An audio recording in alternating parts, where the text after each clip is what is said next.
French, we do Spanish. Apparently the French is not.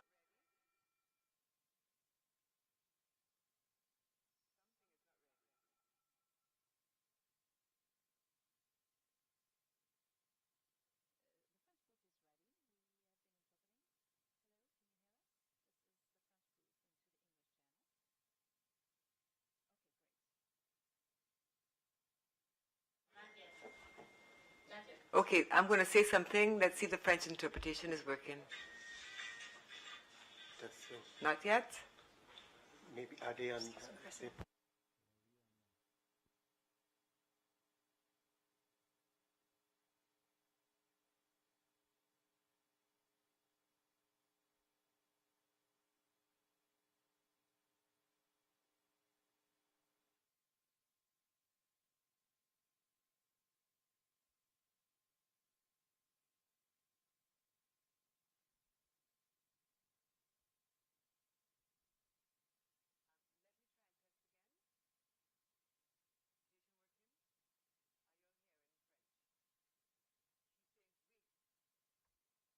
Yes, change your channel. Make sure you have the right channel. And Channel 4. I think it's channel 4. Online, are you all hearing us in the French?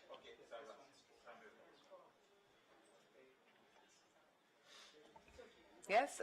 Okay, it seems to be that we're ready to go.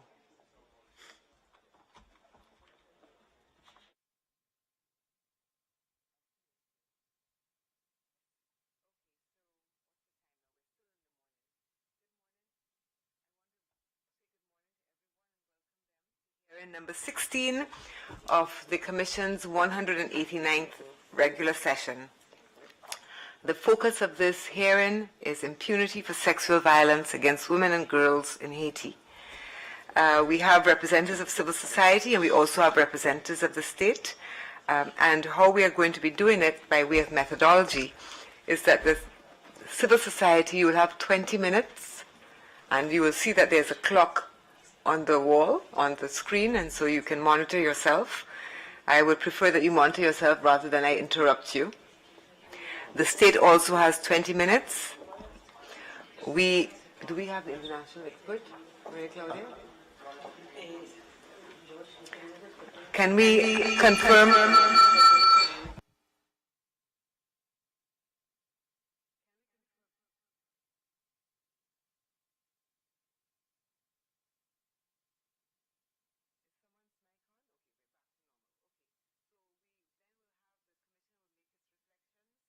For another 20 minutes maximum, and then we have further comments from civil society and from the state, and then we close.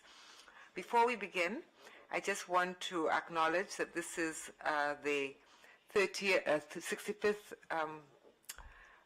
commemoration. We are commemorating this year 65 years of the functioning of the Commission, and in that celebration we recognize that we've had an enviable record of contribution to the promotion and protection of human rights in this region. So many, over thousands of individuals and groups have approached the Commission for protection using precautionary measures, mechanisms, as well as filing petitions and cases. We've referred over 377 cases to the Inter-American Court on Human Rights, and we've had over 220 friendly settlements. And that's just the beginning of the record of the work of the Commission. We've undertaken so many, over 100 in local visits and written reports, merit reports as well as thematic reports as well as country reports. So we just want to share that with you and know that you also celebrate with us the 65th year of our existence. I also want to say from the point of view of accessibility, and particularly for those who are online, those who are here in the room, to ensure that the hearing is inclusive, we really ask you before you speak to state your name, state your position, and also state the organization that you represent. And every time you take the floor, please repeat your name so that those who are visually impaired can know who is speaking. Likewise, we remind those who are online that Zoom subtitles are available, and you can also increase the font or the size of the subtitles. And others who don't want to follow on Zoom, you can also follow us on our YouTube channel as well as on our Facebook live stream. So with that, I want to turn over to the representatives of civil society to start your presentation. You have 20 minutes, and do remember, please let us know who's speaking. Bonjour. Good morning, Mrs. President. Thank you for giving me the floor. I would like to greet the other members of the Commission, and I would like to greet as well the representatives of the Haitian state and the representatives of the Ministry for Women in Haiti who are here online. I would like to also thank the Commission for giving a positive answer to our request and for inviting us to this hearing. I would like to take a minute, if you allow me, to introduce the members of the delegation that you have here in front of you. We have Mr. Frisnel Pierre, who is the Executive Director of Combat pour la paix et le développement. To my right, Mrs. Chenel Joseph, who is a lawyer and who is in charge of Gender-Based Violence Commission within the CPD. On my left, I have Mrs. Kenis Fanord, who is a sociologist and who works as a consultant on all gender-related issues. I am Anthony Meme. I am a lawyer, and I am in charge of programs within the Combat pour la paix et le développement. In a few words, I would like to say that the CPD works to promote human rights and who has its mission to contribute to the rule of law. We have a few main objectives, which is to promote peace within communities, to guide the youth, to facilitate their personal development, to promote the defense of human rights, to promote education and human rights and democracy in schools. So we have basically three pillars that we work on. First, observation and protection of human rights, including monitoring, reporting, advocacy, legal assistance, and assistance to victims. Second, protection of active citizenship and nonviolence, including education to human rights and citizenship, political and civic participation, promotion and awareness for nonviolence, the fight against children's trafficking and sexual violence. And the third pillar is promotion of youth emancipation and fighting against poverty, including education, professional training, entrepreneurship, and revenue-generating activities. Our organization has been a leader of a monitoring network within 10 districts in the country. We provide professional trainings on monitoring in terms of human rights violations. We are present in Cité Soleil currently and in the Pont Rouge areas that are challenging areas. So our office is located in Dalma. I would like to now give the floor to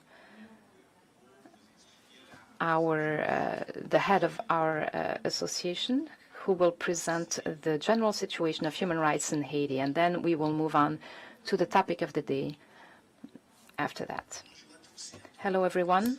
Thank you for this invitation. My name is Frisnel Pierre, and I am the Executive Director of the CPD. I would like to quickly give you an overview of human rights in Haiti. Before moving to the specific topic of this hearing, I would like to give you a general overview of the situation of human rights in Haiti. The Haitian people is going through an unprecedented situation ever since the independence of the country in 1804. The country is living within terror, terrorized by armed gangs in Port-au-Prince.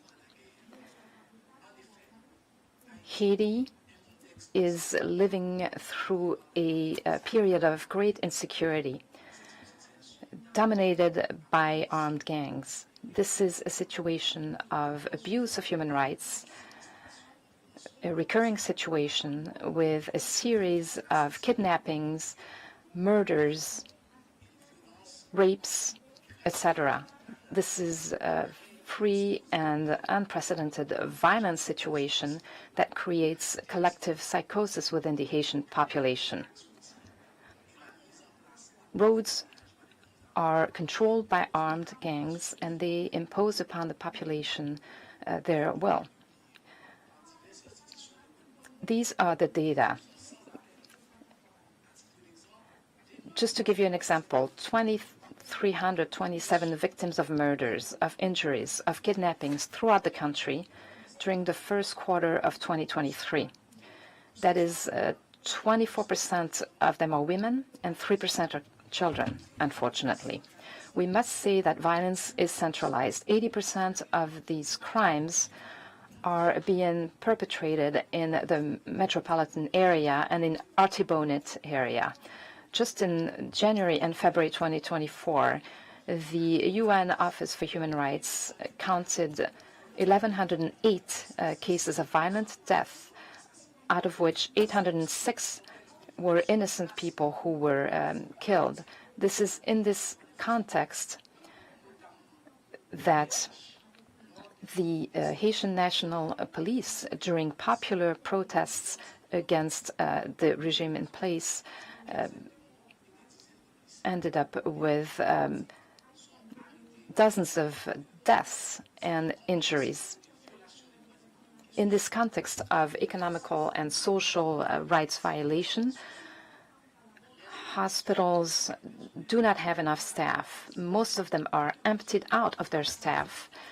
The staff is going to the President Biden humanitarian program.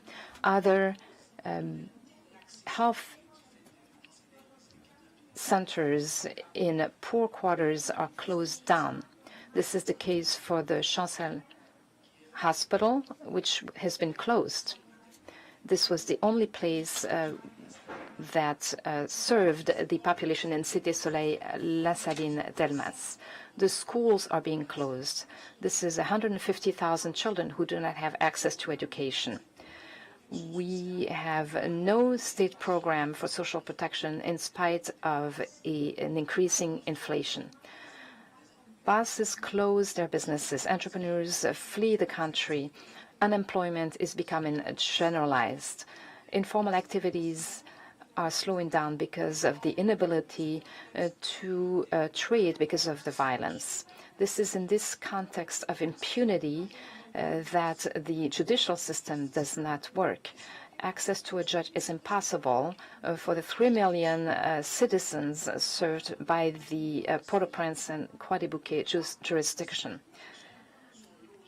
The prosecutors' offices are located in inappropriate buildings. The first instance tribunal do not have access to any hearing rooms, and access to judges is becoming very dangerous. On top of this, there are many cases of corruption within the justice system. Impunity becomes the rule within the Haitian justice system. I would like to now give the floor to my colleague, Kenise Fanor. Good morning. I will speak about the current status of sexual violence in Haiti, and I'll give you the results of a poll that we have done in several parts of Haiti.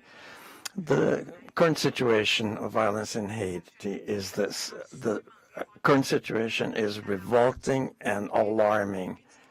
The gangs use rape as a weapon, not only to control women, but also to control everybody around them and to dominate the communities. In Carrefour, Cité Soleil, Gressé, Gros Prince in the west, Gaumont, Néaucourt, Petite Rivière, Antibonite, in all those places when the gangs attack the population in these areas, women in general are victims of violence on the street or at their own homes. In November 2023, the G9 gang used social networks to rape 5 women. They filmed that and they put that on the internet. In October 2023, 17 women selling stuff on the streets have been kidnapped. They were not only raped, but they had to walk undressed to the market.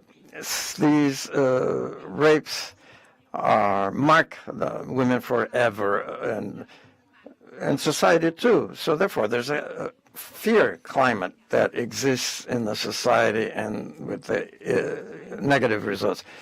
The victims need justice, and the community needs the same thing. That would allow to do justice and to allow for a certain form of morality in society. In this context, we decided to do research to see what does the judicial system in Haiti about violence. So we picked 5 jurisdictions: Jérémie and Cap-Haïtien, Croix-de-Bouquet, and another one. And we chose those because the reports show that we should do that in those areas. I won't extrapolate, but I think that these 5 jurisdictions represent the rest of general society in the whole country. And by doing so, we think we can analyze what is impacting justice and find what can be used as a catalyzer to have justice. The method that we use is mixed, is quantitative and qualitative. Quantitatively, we went to the police stations, we went to the courts, we went to other places to get data since the beginning to the end of the process. We also met with the tens of victims in these jurisdictions, and then we wanted to evaluate how motivated they were to go on with the judicial process. So that we could then profile the victims and to see whether they were motivated or not to go to justice for that. And we discussed with social civil through certain meeting with them. The type of violence that we've seen: rape attempts, abuse, exploitation, incest, in minor girls also were victims. There are cases that were reported, so schoolgirls. The victims show that they belong to every category, but not in the same purpose. Between 15 and 25 years, women are mostly raped, and they're 25% the population of those areas. The single women and minor women are touched by the violence, so 74%. The profile, the profile type,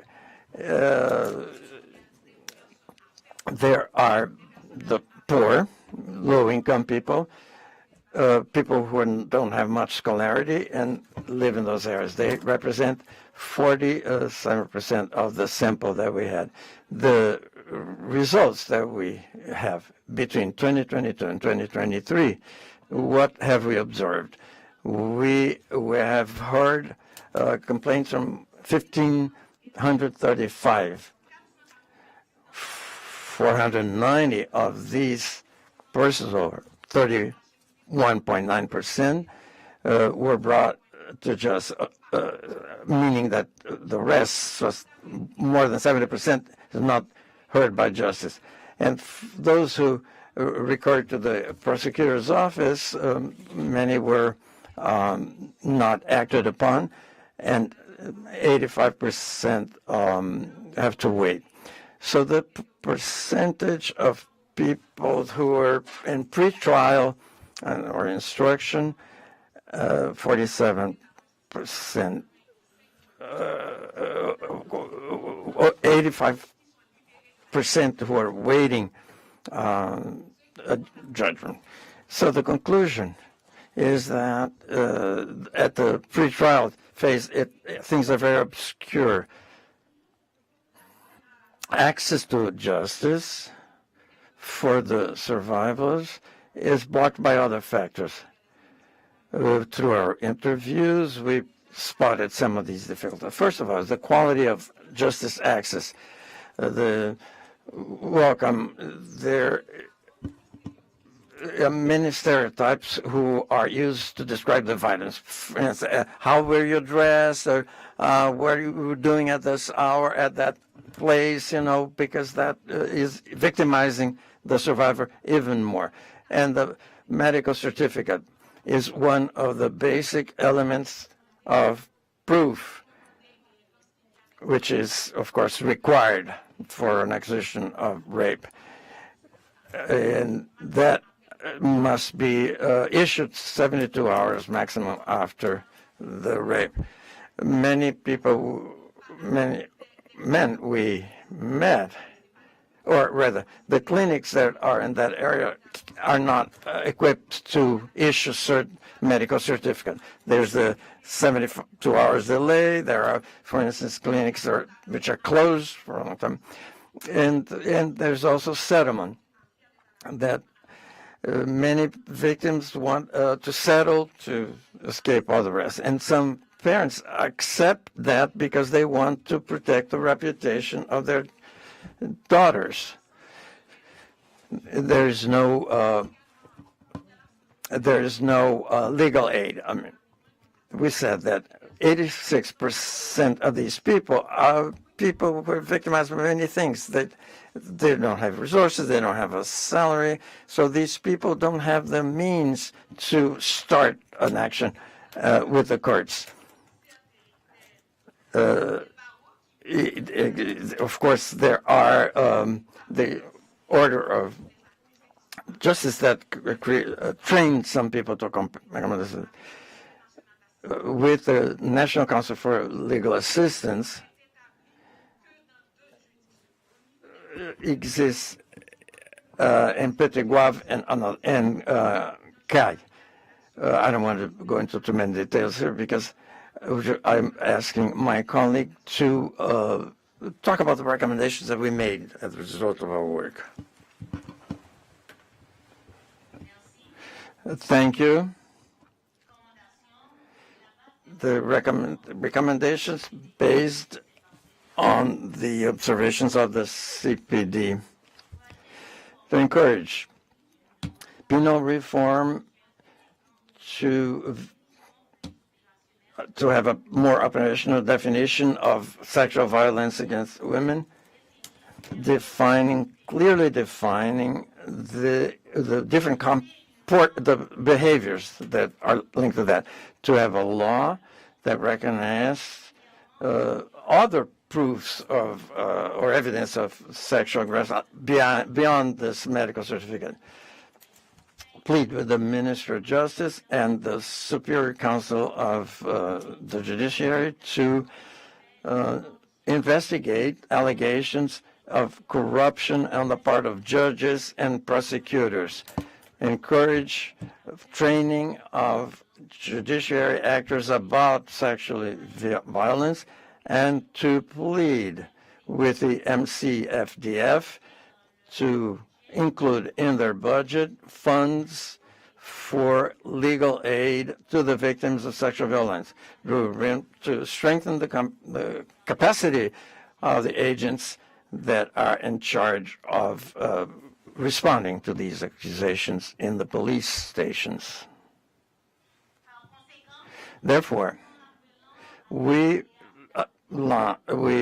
asked the CIDH to adopt a resolution that recommends to the Haitian authorities to do everything to finish with the impunity of sexual crimes and to adopt concrete measures to protect and to compensate victims. CIDH should send a mission to Haiti to investigate the situation and to spot the insufficiencies of the state in the application of the Berlin Convention.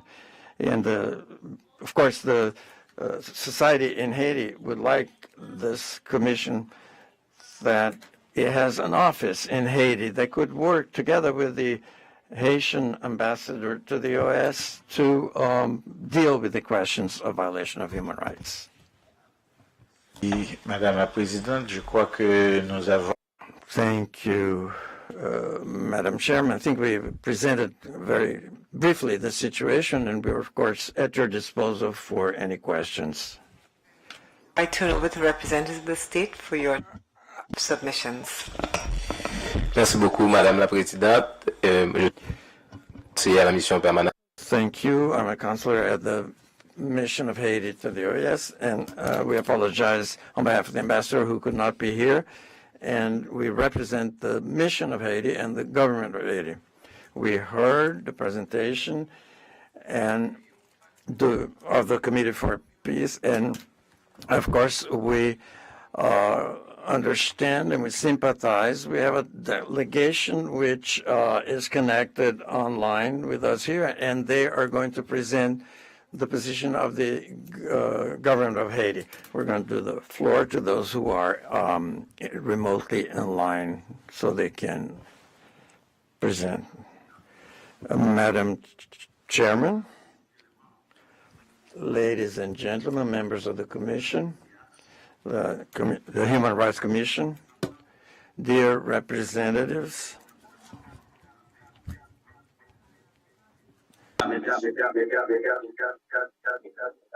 Permettez-moi, avant de commencer, de faire. Oh, the interpreter regrets the sound is impossible. Invitation relative à l'audience devant vous, membres de la commission. The interpreter regrets it's impossible to interpret that. Can we please ask the representative just to suspend the presentation? We're having technical problems. Just give us 1 minute to resolve them, please.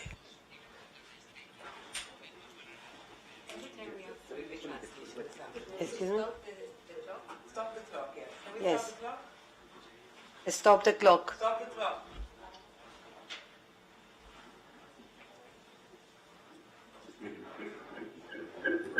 No. Ay, santo. Tienes que parar el reloj, por favor.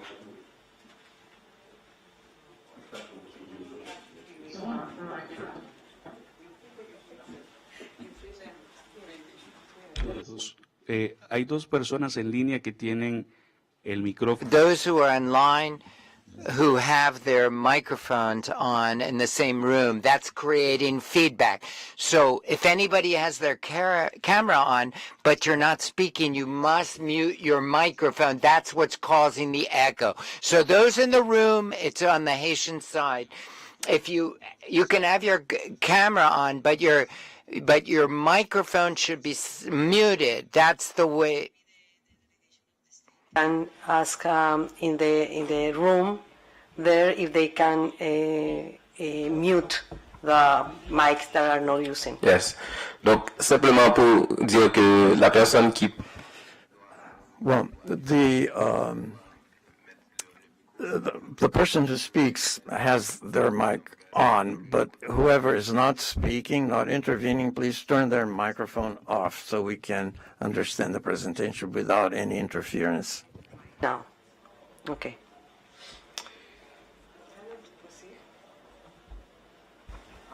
D'accord, on peut poursuivre la présentation? Permettez-moi. May we continue with the presentation? Please do.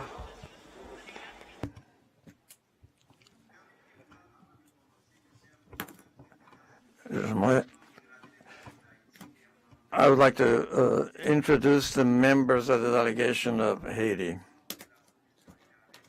the members of the Inter-American Commission of Human Rights. A representative of the Minister of Justice and Public Safety. We have the director of the Unit for Study and Planning of the Public Safety Ministry, Mr. Joseph, who is part of the Directorate of Legal Issues at the Foreign Ministry. The Assistant Director of the same ministry is also present here. Mrs. Jean-Pierre, Director of Legal Affairs at the ministry, and the Director for the Promotion and Defense of the right of women, and myself, I am the Director of for women's rights. Ladies and gentlemen, members of the Commission, we have according to the regulation of the Commission, the hearings of the Commission invite representatives of the government in order to.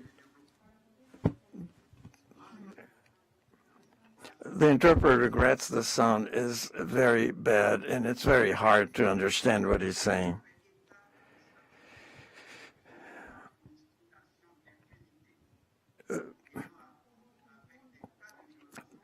There is a lot of violence perpetrated against women and girls, and that is a result of the non-functioning situation of the judiciary system.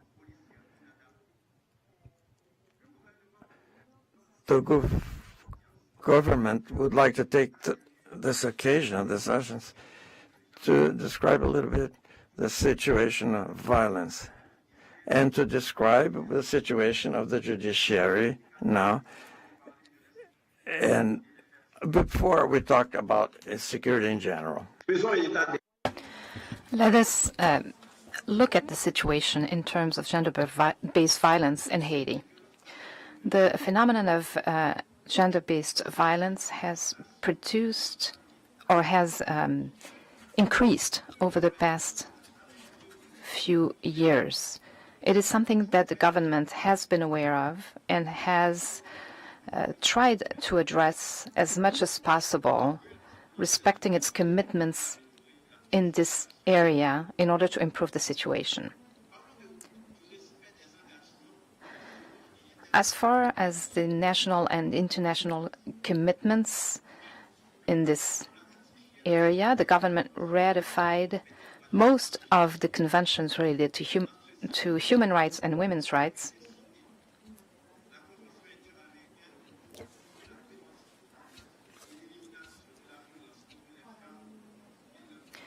Including the Inter-American Convention ratified in 1996.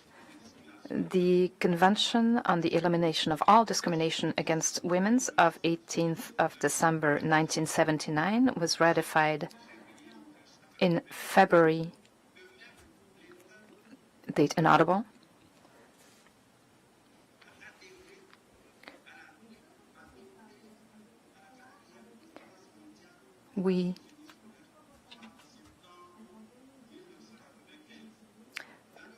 Apologies from the interpreters, we cannot hear.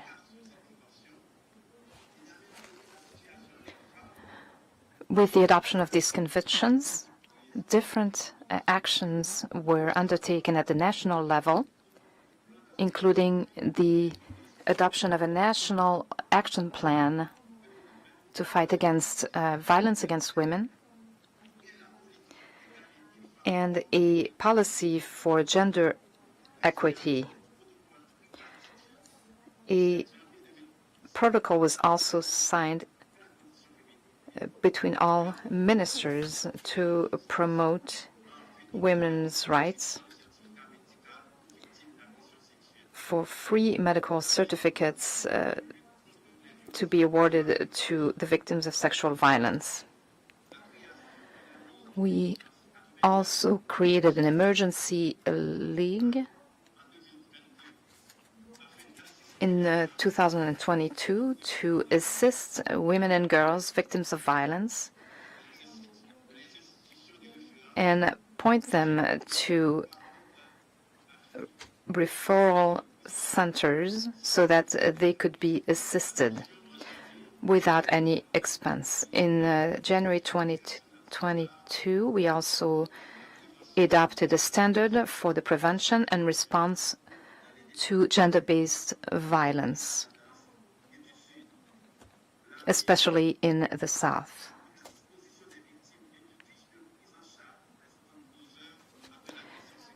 A 72-hour form is now available to victims so that they can be assisted immediately.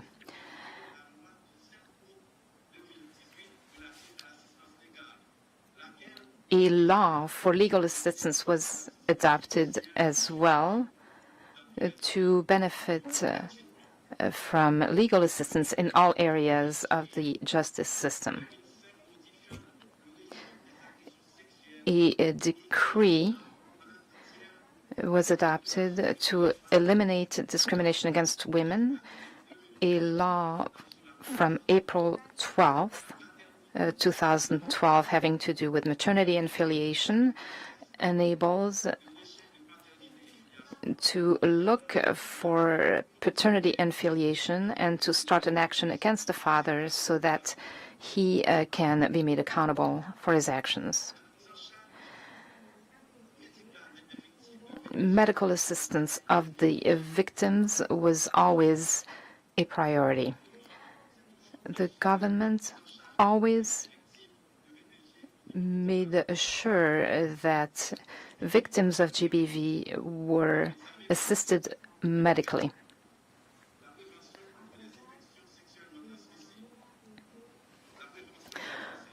Prevention of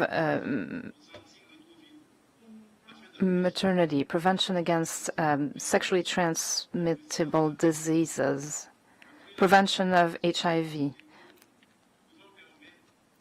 and other medical devices. To give you an example, in 2023,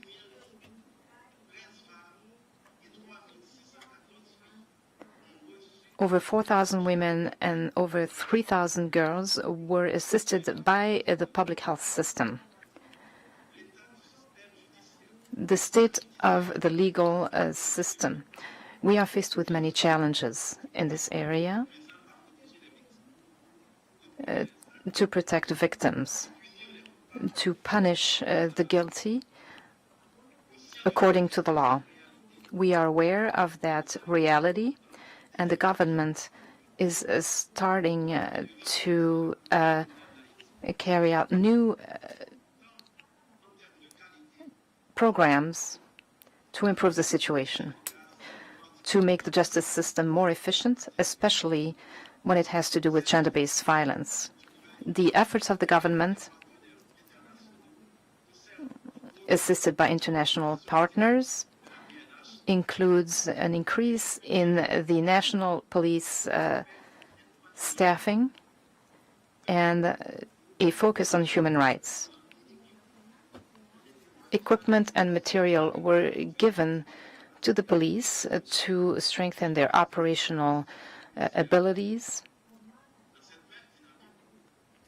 In the same vein, the government counts on the support of the international community in order to receive a multinational support mission. In October 2023, the UN Security Council adopted Resolution 2699 to authorize the multinational security support mission for Haiti in order to fight insecurity. As a consequence, this is an opportunity for us to efficiently fight against sexual violence in Haiti. The government is continuing its discussion to ensure the imminent arrival of the mission. The judicial system is faced with many obstacles, and we can cite the following. Repeated strikes by different legal officers ever since 2017 and until 2024. The Haitian justice system has been affected by many strikes.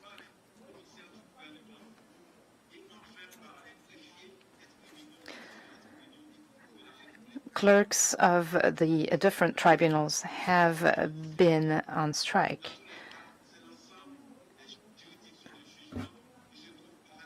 All of the jurisdictions are therefore in a situation where they cannot work. They are requiring salary increases, but the current government is not able to manage those requests due to budgetary constraints. Efforts are being undertaken to remedy that situation. However, as far as impunity for sexual violence against women and girls, women and girls are faced with the obstacles due to the issues in the justice system. Very often, the accusation against the justice system is that they do not process GBV cases. The statistics for the past 2 years are the following. In 2022, 16 cases of criminal cases were admitted to the court, 1 with kidnapping and 4 for gang rapes, and those were processed by the prosecutor's office. In 2023, several cases were received. 2 were gang rapes. 7 were processed by the prosecutor's office.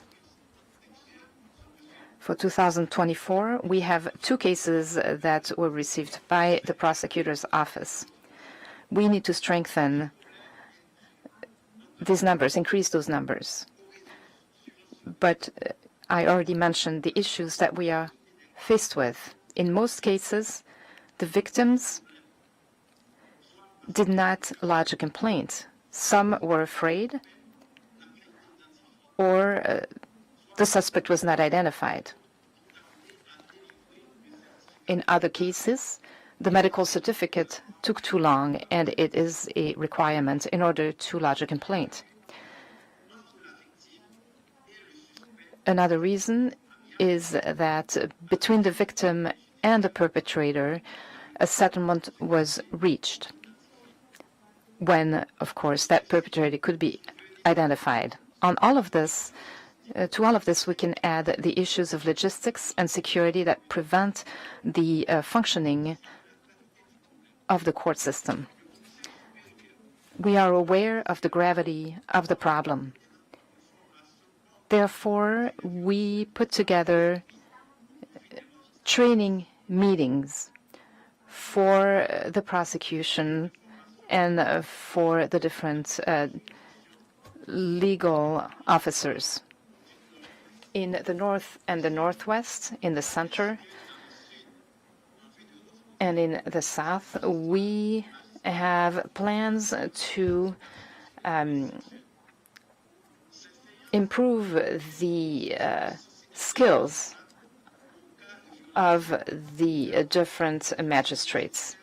We wish to give them the means to process those cases in a more efficient manner. Prosecutors and judges are therefore being trained. Now we have the issue of the clerks. But we must mention that the reform of the justice system remains a priority for the Haitian state. Of course, this reform is based on several pillars. First of all, the reform of the penal code.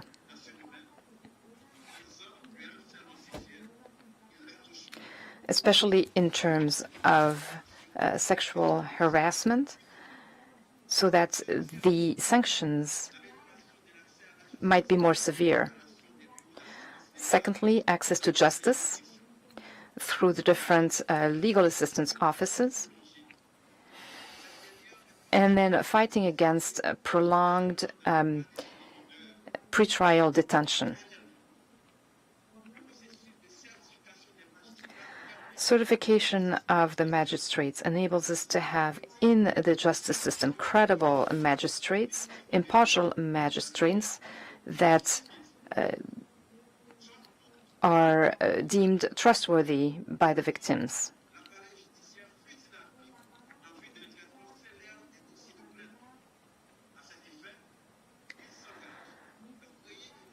We also commit to creating a cell or a legal center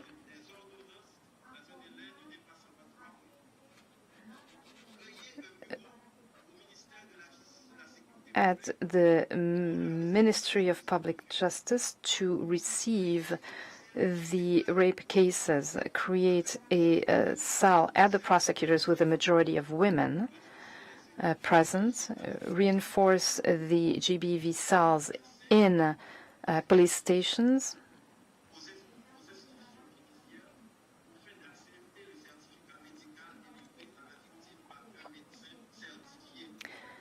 and then improve the delivery of medical certificates by certified doctors.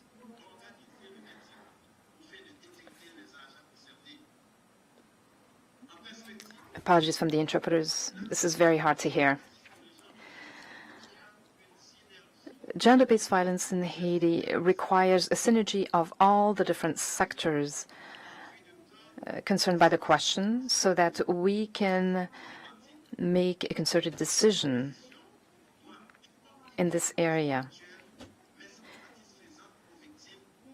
We need to bring clear answers to the victims in order to improve the situation.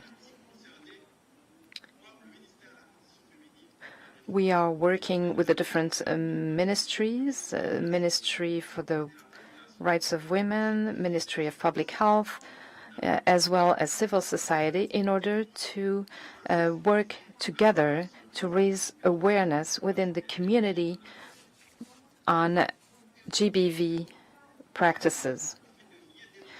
Policies will be implemented, and the violence will be made public. The Ministry to Human Rights, in partnership with UN Women in Haiti, is about to start a vast national campaign to prevent social violence and gender-based violence in the social and economical context that we are living in currently. Specialized trainings will be organized, as well as program to communicate on the National Action Plan will be organized. In addition,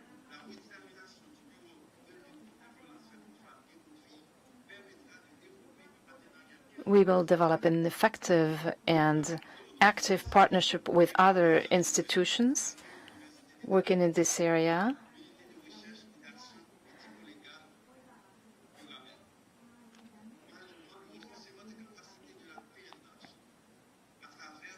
We will also strengthen the capacity of the National Haitian Police to improve protection of minors and women.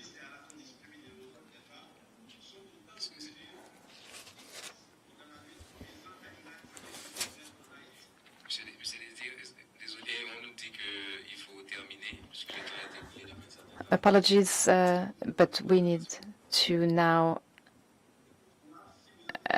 take a Pause. If you have additional questions, we are here to answer your questions. I am also pleased to say that we have the representative from the Office of the High Commission for Human Rights with us, Mr. Arnaud Royer. Mr. Royer, you have 7 minutes to make your presentation, and thank you for being here with us. Honorable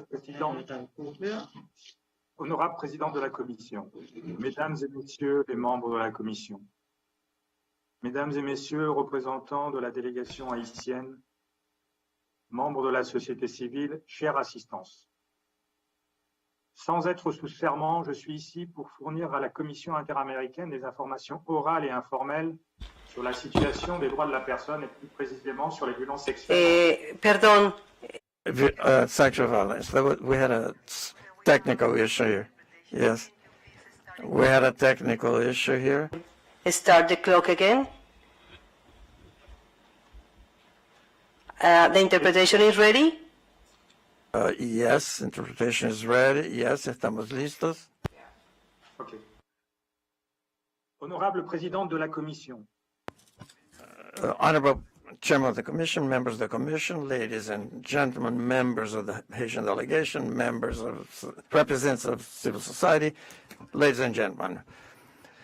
I am here to give the Commission oral and informal information of the situation of human rights and sexual violence in Haiti. Nothing in my comments should be understood as a renunciation of the privileges and immunities of the UN, according to the 1946 Convention about Immunities. The situation of human rights in Haiti is catastrophic, mostly in around Port-au-Prince and Impunite. The Vacature Commissaire for Human Rights noted that January 2024 was the most violent month of the last 2 years. Thousands of persons were either kidnapped, hurt, or due to gang violence during that period. The Integrated Bureau of the UN in Haiti denounced the use of sexual violence again by the gangs, create fear in the population, girls and women in particular. I will tell you the history, the story of Darlene. Darlene was 22 years old in Impunite. She took a bus, and on the bus, the gang attacked the bus. She was kidnapped and kept in captivity for 2 weeks. She was raped, burned, tortured. A few weeks after she was freed, and traumatized that she was because of these violence, she hung herself in her room. That shows the calvary of the victims of sexual violence and all the damages that they suffer. The information that our teams have obtained show the gangs use many different ways. Sexual violence against certain neighborhoods. They try to punish those who are considered to be representatives of a rival gang or others. Second, violence when they are across the front line of the gangs. Women and children are aggressed if they go around the neighborhoods but enter into a different gang's territory. During rape, violence, sexual violence is used to have families pay ransom. A large number of such persons have been kidnapped. Sexual violence as a way of sexual exploitation. This is a way for controlling persons in their own areas. In those areas, women are considered sexual objects and are exploited because of their vulnerability. In spite of knowing all this way of operating, it's hard sometimes to determine the dimensions of all this. Victims need access to health care, more than 3,000 people were raped in the whole country in a few years ago as a result of gang violence or their own partners. This tragedy that may destroy certain values of society demand action. The national authorities have obligations, legal obligations. The international actors must support national authorities and members of the civil society. I would like to talk now about the challenges that these people meet in Haiti and what will happen if nothing is done. Armed violence impair the attempts of the persons to reach institutions that are weaker and weaker. Healthcare, for instance, psychological care. The health system is not equipped to respond to the needs of the population. Haiti is at the bottom of the scale of indicators of the world.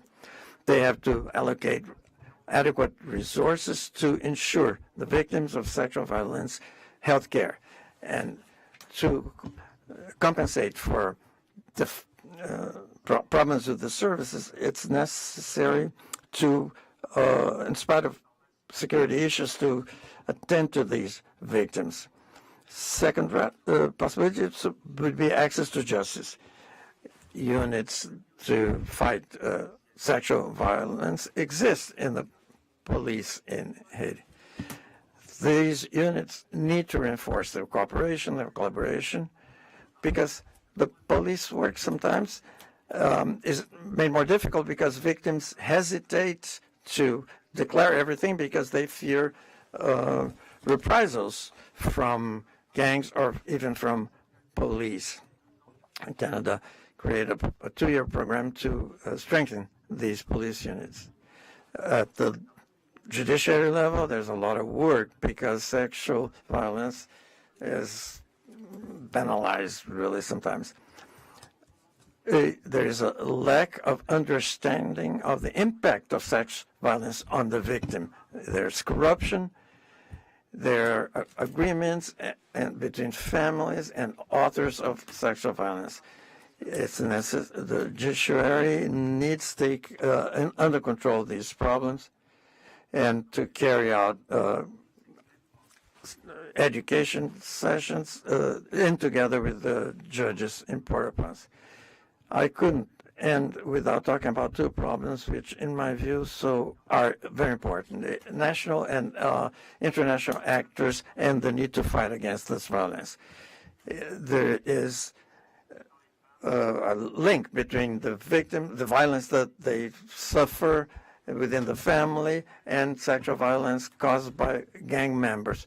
It's necessary to an awareness program must be created for the population, and we must also stop the weapons reaching the hands of the gangs, and the decisions of the UN must be implemented by all the representatives of the country. Thank you very much. Thank you very much, Mr. Riode. So, Commissioners, if you all will allow me to go first, because I'm both the country rapporteur as well as the rapporteur on the rights of women. So thank you very much, representatives of civil society, for your presentation, and of course representatives of the state. I listened closely, and you all gave many important recommendations, including training for police, better resourcing for police, plan for implementing the obligations under the Belém do Pará Convention. And similarly, the state outlined a lot of its policy and legal framework, not just to address violence against women, but also to advance gender equality. And we deeply appreciate the outline of this policy and legal framework. But I'm wondering whether or not these are recommendations that can be, even if they were to be implemented, can be effective in the context of the current context of Haiti. The Commission has been following closely the situation in Haiti, the multidimensional crisis, as the colleagues in the UN system call it. It's a political crisis, but there's a development crisis, which is a long-standing crisis. There's a whole question of the legitimacy of the current regime. There's a humanitarian crisis given the endemic food insecurity. And then there's the human rights crisis. And we know now, we've been following very closely the rise of armed gangs and organized crime and how that has further interrupted security of Haitians. I want to say this is something that the Commission is completely committed to monitoring closely and to using all the tools that we can to bring our voices to the solutions that are both national and international to resolve or to contribute to the resolution of the current crisis. Last year, representatives of the civil society, you may be pleased to know we had exactly the same hearing in our 186th session, was it, Maria Claudia, on violence against women in Haiti. So that was this last year, and we have the same hearing this year. We also have our country report on Haiti, which was issued in January 2023, based on a visit that we did to the country, a wide-ranging visit. So it's a wide-ranging report. And just last week, we issued a press release on violence in Haiti. So we are very attentive to what is going on. But what we know, and the representative from the UN has spoken about it, this is the impunity that you all speak about has deep structural causes. There are causes which may be historic. There are causes which are shared by the rest of the world. Violence against women is not a Haitian problem alone. Violence against women we see everywhere because it's so connected to gender inequality and patriarchal domination. So there's that aspect. But overlaying the root causes of violence against women, you have all of that. Political that impunity, because of the political vacuum, the institutional vacuum, the structural problems that Haiti is facing. We talk about training of police, but I see from the United Nations Secretary General's report that was released in January that over 1,000 police left the police force last year, more than 1,000. Already it's a small police force, and you have 1/10 of the police leaving and continuing to leave. And they're leaving because of insecurity themselves. We've read about the police stations being attacked, even firebombed. We've heard about prosecutors also experiencing that kind of insecurity, courts experiencing that kind of insecurity. So this is not just a normal situation of impunity. There's a pre-existing impunity, which again is a global issue, and then there's the impunity which is overlaid by this systemic political crisis that the country is facing. So whilst we endorse fully all of the recommendations on addressing the institutional framework, having comprehensive policy framework that's both about prevention at the level of cultural norms as well and at the level of the response, we appreciate all of that. We think that some of our attention has to be working within the international community to bring that solidarity to bear on addressing the political framework, and the Commission in its 2022 report made recommendations on that, and I just want to read one of the recommendations because it was so critical to the institutional vacuum as the Commission identified it. So we call for the measures to stabilize the functioning of the institution, so very important, stabilizing the functioning of institutions of the various branches of the state through free and fair elections with a clear electoral calendar and clear rules, genuine and inclusive dialogue with all necessary stakeholders. And this week we spoke with civil society that are also saying civil society actors have to have a voice at the political dialogue to help plot what should be ahead for the resolution of the political crisis. And then the establishment of normative measures and agreements that delimit the spaces of action for each branch of the state. So the Commission itself has been following and making recommendations on the framework, the structural framework, as well as more regularly the kinds of measures that have to be put into place to address violence against women. So I've said all that to ask you, what do you think? And I understand that the request for the Commission to undertake a mission to Haiti, and we can consider that, Maria Claudia. We do want to remind you that we had a mission in 2020, or 22, out of which came the country report. But certainly that doesn't mean that we don't undertake a mission, because the situation has deteriorated substantially. And you also asked for the opening of an office or having a commission presence in Haiti, which I want to also advise that we have under active consideration. And Maria Claudia, you may speak about that when about the considerations there, but we have heard those recommendations and we are considering them. So I guess my question to you is, in this framework that we are now, not, what, can we have a bit of a dialogue on what you think the Commission could be doing to assist moving forward in this current context? So thank you. I think I have overspoken. I will turn to Commissioner Bulkan or Commissioner Pochak. Commissioner Pochak. Thank you very, very much, President and Chair of this hearing. I'd like to join in to expressing gratitude to the requesting organizations for the efforts in following up in bringing this issue before the Commission, as the President has said, who's the women's rapporteur and rapporteur for Haiti. It really hurts. It's an alarming 65 years we've been in existence. This is our 65th anniversary. What's happening in Haiti shows that we're not doing our job right. The state, over the 100 and some odd years of independence, the state it's been catastrophic. The state is at a loss 220 years later. And there's a huge debt to the Haitian people, and there's been many failures of the international community and the international agencies, human rights protection agencies particularly.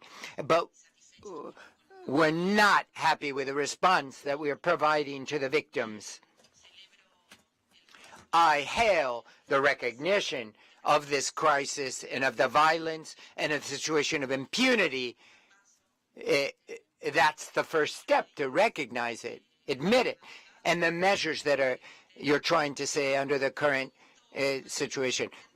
But what I wonder, I understand you're waiting for international cooperation, the arrival of this special security mission that's so necessary, and that is focused on, particularly on sexual violence. What I'd like to know is, what is your plan to confront impunity, and how will this international cooperation be used to improve these indexes and the situation of justice with regard to reparation for victims and measures and health care for the women? I understand there's insufficient resource, insufficient funding, inadequate funding. I wonder, what other alternatives do victims have in the healthcare system, and what are the healthcare systems and what do they provide to victims of sexual violence?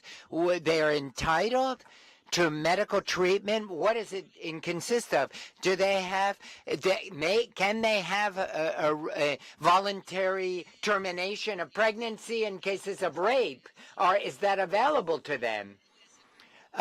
We're going to watch this closely. We're going to follow up and do everything that needs to be done, and we're going to urge on any opportunity that we have the states of the region to be able to engage in active cooperation in Haiti and with the situation in Haiti. Thank you very much. President, and we don't have a lot of time left, so I simply want to endorse what President Clark said, which was precisely what I was going to come to. Which is, there seemed to me to be a disconnect with the initial presentation from Mr. Pierre, who spoke about an unprecedented situation of terror, and those were your words, or the translated words, the unprecedented situation of terror in Haiti and great insecurity. And then from the other side, figures of 2 cases in 2024, 16 cases, 24 cases. So there seemed to be a huge disconnect between what I'm hearing about this problem and in the context of the current, what Roberta has said about the current crisis. So I simply want to endorse that we need a greater insight into what's happening now. In particular, I'm very interested in the accountability processes. Given what the situation is with the police, are these figures that we're hearing, they clearly are not correct, but is there a way of getting a more accurate picture of what's happening? And I'd like to know what official state avenues and processes there are to respond to this. And I'd like to highlight one thing that I heard, which is the sexual violence by gangs, and it was mentioned as well, sexual slavery. These are strong words, and children, very young children. This seems to me to be a situation of urgency. If you have young girls as young as 12, and I'm not sure if I heard that or I was just looking at it in the report, but if girls as young as 12 are being co-opted by gangs and enslaved and sexually enslaved, what are there state processes that are available right now? Let me stop there because I said I wouldn't say a long time, but my point is what state processes are there for accountability and for protection in this current climate? Thank you. Gracias, señora presidenta. Thank you, Madam President. Greetings and support, sympathy to the Haitian women in the civil society organization for this gross human rights violation situation that they're facing and this dire situation. And greetings to the representative of the state to follow up on what the president has raised. Indeed, the commission at this time has issued 9 country reports on Haiti. The last one was published in 2022, as was mentioned. Now, it's availed itself of all of its means of monitoring, press releases, using the social media, and what's clear, as Commissioner Pochaka said, this has just not been enough. What else should the Inter-American Commission on Human Rights do to be able to raise the alert to the international community about the dire situation of Haiti? At each session, we think deeply. We've held hearings about Haiti time and time again, periodically, but you are issuing specific recommendations. You are raising the importance of criminal reform. Civil society organizations have talked about a legislative bill that talk about a major overhaul and requirements with regard to medical certificates and to ensure that investigations, not only to investigate acts of violence, gender-based violence against women, but also the corruption that stands in the way of preventing such violence. And so how can we channel technical cooperation, including awareness raising of justice operators? The UN representative of the High Commissioner has also worked on a pilot project, which originally was online, but we have to find a way to be able to hold this type of assistance and training on the ground in person. And so the point that the President was referring to with regard to the technical assistance on the ground, in person, is something that the Commission has been discussing with the state of Haiti and seeking out financial resources to be able to fund such assistance and provide security to a team that would be providing this training and technical assistance. That's all I'd like to say, but we are fully aware of and fully willing and able to provide this technical assistance through civil society and along with civil society, and we're very attentive and we'll await any information you can provide for us to jointly make this so and provide on-the-ground assistance. That's all we can say on my part. Thank you, Madam President. Thank you very much, Deputy Executive Secretary. Now, we've lost a lot of time because of our technical difficulties. But we want to give the representatives of civil society in the state a moment to reflect and respond to each other as well as to the questions you have raised. So can we ask you to do that in 5 minutes, understanding that you all can send us information by correspondence as well. So 5 minutes, representative of the state, society, Okay. please go ahead. Oui, merci, merci Madame la Thank you very much, Mrs. President. Indeed, very brief responses based on what was mentioned just now. I understand that state representatives did acknowledge the situation.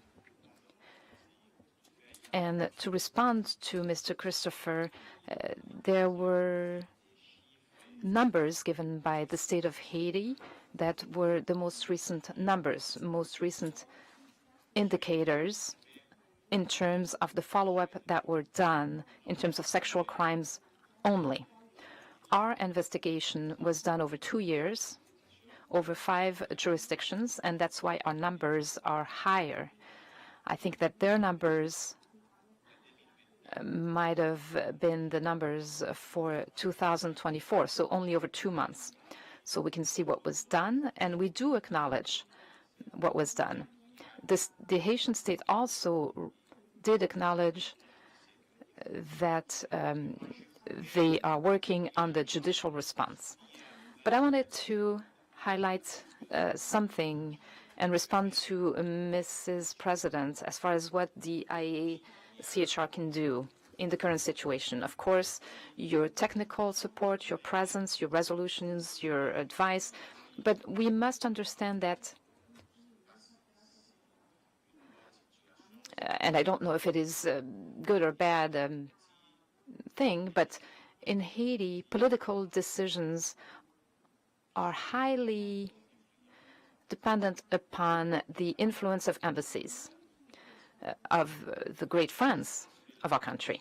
And I think that the Commission has a role to play in that area because the current officials are listening to you right now, and so I think it is an opportunity for you to voice your perspectives so that the advocacy of civil society might be heard.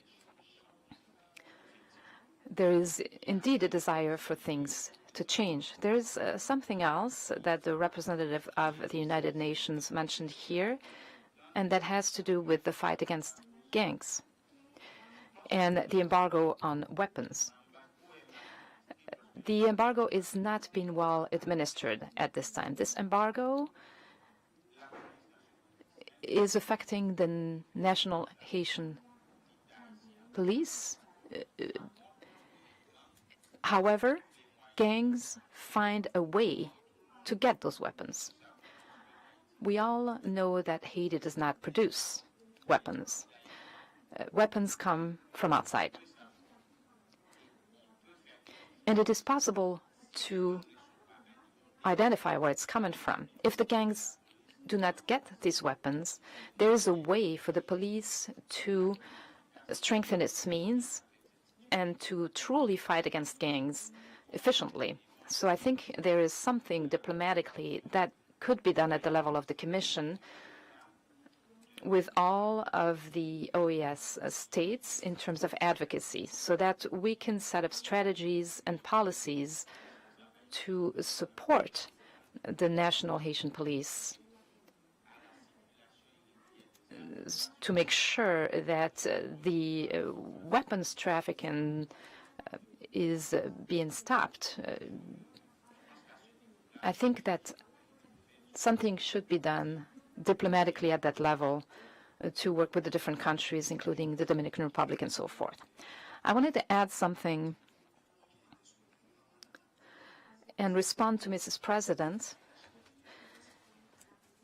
and her question asking how the ICHR could be helpful to work in Port-au-Prince. I think that being present there would really put pressure, we have international advocacy already there, and I think that we can improve that. But a presence on site would really raise awareness with the international actors, especially with this new mission that is coming. This mission is taking its time. We've been waiting for it for quite a while, but I think that with the OHCHR, your presence would really help. There are also countries of the Caribbean that are members of the OAS who will be members of the mission. So if there are violations with this mission, what recourse do we have? In the past, we had this issue with the UN. They caused a lot of issues within our society, and so we wanted to know what we could do about that as well.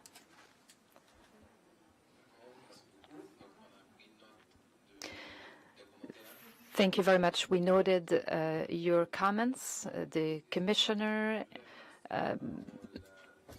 notes as well as civil society's notes.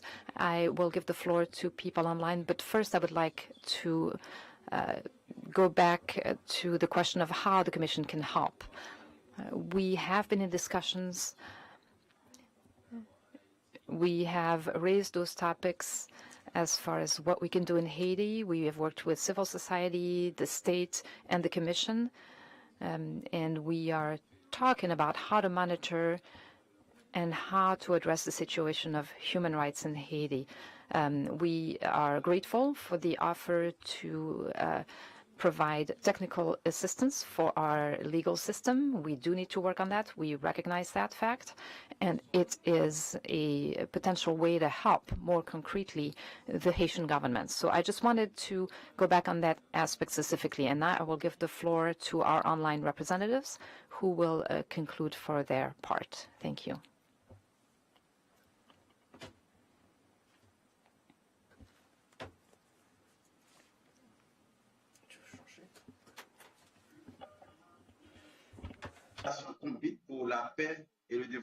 The government would like to thank the Convite to call the attention of the Commission for this. The government would also thank the Commission of Human Rights that to have called for this hearing so that we could hear the civil society.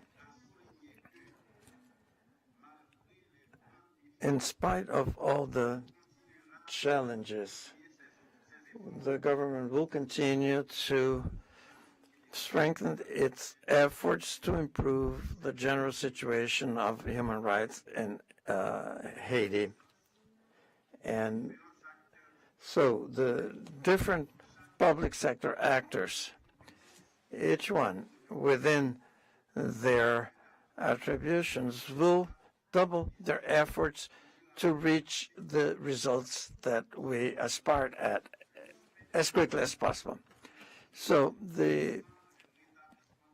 to really do well in this commitment, we need the support of international partners. For instance, in an international mission to support security that was issued in 2023 by the government, and we're counting on the support of the Commission and also the OAS to accomplish that. We're ready to cooperate in terms of communications, training, awareness, in terms of security in Haiti. The government of Haiti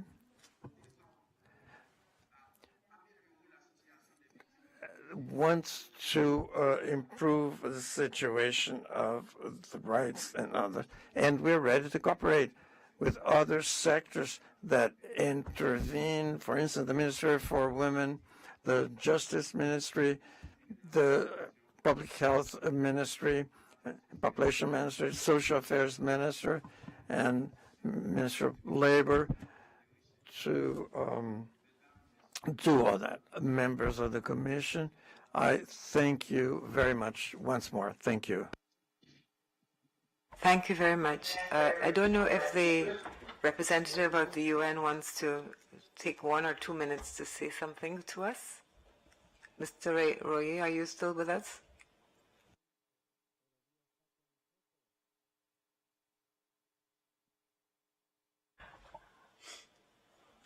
Okay, I guess.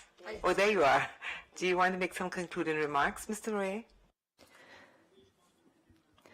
Yes. I believe that the civil society recommendations were very important in terms of strengthening the presence of the Commission in Haiti. And joint initiatives are currently underway between the Commission and the police to reinforce online partnerships. And there were also the remarks of the authorities that were important. Do not believe that nothing is being done in Haiti, but I can tell you that the situation is extremely complicated. As I am addressing you today, the situation truly is challenging. Civil society, the populations, as well as the government truly need a stronger support from the international community. Thank you. Just in closing, I want to assure the representatives of the state and civil society that the issue of the multidimensional crises in Haiti is an active concern for the Commission. And I very much liked not only what Commissioner Pochak said, but how she said it, because I think she's expressing the outrage that we all feel at seeing what is happening in Haiti now, specifically to sexual violence, because Commissioner Bulkan, you asked about data. Well, data on sexual violence, generally speaking, is of poor quality, not only in Haiti, everywhere, because there's so much underreporting. But we know in Haiti that there's underreporting is even exacerbated by the lack of the robust police presence. But just to say, as we were talking, I did have recourse to some information that the Commission recently got. So to just give you a sense of the dimensions of the sexual violence in Haiti, there was a survey done last year of 300 women in 3 communities in the Port-au-Prince area, and 34% of the women in that survey reported having been raped. So that's 1 in 3 women. The Doctors Without Borders has seen 400 new cases every month of women and girls reporting sexual violence. This is, crisis is not the word for it.